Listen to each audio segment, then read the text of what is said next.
నమస్కారం ACT9 న్యూస్కు స్వాగతం. సిద్దిపేట జిల్లా కేంద్రంలోని రెడ్డి సంక్షేమ సంఘంలో జరిగిన జిల్లా ప్రజా పరిషత్ సర్వసభ్య సమావేశంలో మంత్రి పొన్నం ప్రభాకర్ పాల్గొన్నారు. జడ్పీ చైర్మన్ వేలేటి రోజా రాధాకృష్ణ శర్మను, జడ్పీటీసీలను, ఎంపీపీలను మంత్రి పొన్నం ప్రభాకర్ సన్మానించారు. భవిష్యత్తులో మరిన్ని ఉన్నత పదవులు పొందాలని ఆశిస్తున్నానన్నారు. ప్రజాస్వామ్యంలో పోరాటాలు, ఉద్యమాలు ఎన్నికల వరకేనని, సమస్యల పరిష్కారానికి తన వంతు కృషి చేస్తానని మంత్రి పొన్నం హామీ ఇచ్చారు. ఇది మీ 5 సంవత్సరాల ప్రజా జీవితంలో మండల పరిషత్ అధ్యక్షుల హోదాలో, జిల్లా పరిషత్ సభ్యుడి హోదాలో,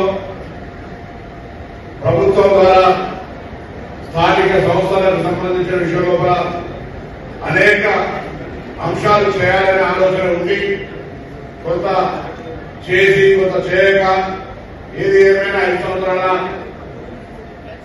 ప్రజాస్వామిక జీవితంలో ప్రకారం మీ అందరికీ కూడా ఇప్పటి వరకు మీరు ప్రజాప్రతినిధిగా 5 సంవత్సరాలు గడిపిన అందరికీ కూడా శుభాకాంక్షలు తెలియజేస్తూ భవిష్యత్తులో కూడా మీరు ఇదే విధంగా ప్రజా జీవితంలో వివిధ హోదాల్లో అవసరమైన ప్రమోషన్ ఇంకా పెద్ద ఎత్తుకు ఎదిగి మరింత ఉన్నత పదవులు అలంకరించే విధంగా మీరు చేసినటువంటి సేవ ప్రజలు మీకు గుర్తింపునిచ్చి ఇవ్వాలని సందర్భంగా కోరుతాను. రాజకీయాలు ఖచ్చితంగా, ఎందుకంటే ప్రజాస్వామ్యంలో రాజకీయ పార్టీలు పోరాటాలు అన్ని కూడా ఎన్నికల వరకే.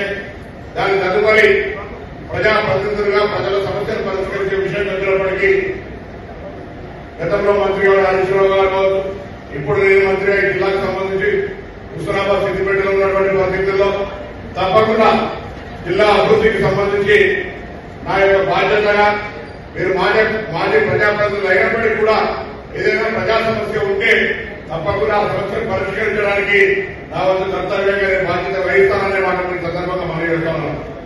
ప్రభుత్వం రాబోయే కాలంలో కూడా ఇందిరమ్మ ఇండ్లు కావచ్చు, కొత్త రేషన్ కార్డులు కావచ్చు, ఇతర ప్రభుత్వ 6 గ్యారెంటీల హామీలు ఇతర కూడా అమలు చేయాలనేటువంటి ప్రయత్నం చేస్తా ఉంది. మొన్నటి క్యాబినెట్ లో రైతు రుణమాఫీ చేయాలనే మనం కూడా నిర్ణయం చేశాం. కాబట్టి ఇటువంటి అంశాలను ప్రభుత్వ కార్యక్రమాలు కొనసాగుతూ ఉంటాయి.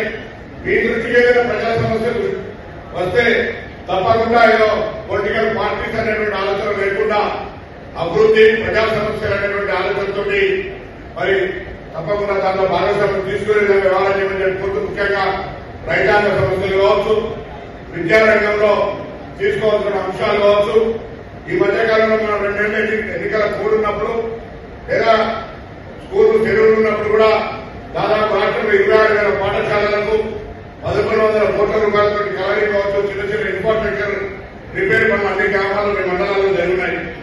అదేవిధంగా ఇంకా ఏదైనటువంటి విద్య, వైద్య, వ్యవసాయాలకు సంబంధించినటువంటి పనులు ఏమున్నా మీరు మీ యొక్క బాధ్యతగా మండల ప్రజల సంక్షేమం కొరకు కృషి చేయాలని, మీరు గత 5 సంవత్సరాలుగా పనిచేసిన దానికి ప్రజలు తప్పకుండా మీకు అన్ని రకాలుగా ఆశీర్వదిస్తారనేటువంటి ఆకాంక్షలు తెలియజేస్తూ మరొకసారి ఈ రోజు జడ్పీ చైర్మన్గా, దాని తర్వాత జడ్పీ వైస్ చైర్మన్గా, జడ్పీ సభ్యులుగా, మండల పరిషత్ అధ్యక్షులుగా, క్షేత్రస్థాయిలో ఎంపీడీసీలుగా, సర్పంచులుగా, స్థానిక సంస్థల్లో 73-74 రాజ్యాంగ ఆధునీకరణ మరి అనేకమైనటువంటి నిధులకు సంబంధించిన ఇబ్బందులు, రకరకాల సమస్యలున్నా మీ కాల పరిస్థితిని విజయవంతంగా ముగించుకుని ఈ రోజు చివరి సమావేశం జరుగుతున్న ఈ సమావేశంలో మరి నేను కూడా మీతో కలిసి పాల్గొనేటువంటి అవకాశం దొరికింది. మరొకసారి ఈ సందర్భంలో మీ అందరూ కూడా సిద్దిపేట అభివృద్ధికి ఇన్ని రోజులు చేసినటువంటి ఏ విధంగా శ్రమపడ్డారో భవిష్యత్తులో కూడా అదే విధంగా శ్రమపడేటువంటి విషయానికి నేను మీతో సహకరించే విధంగా ఉంటానని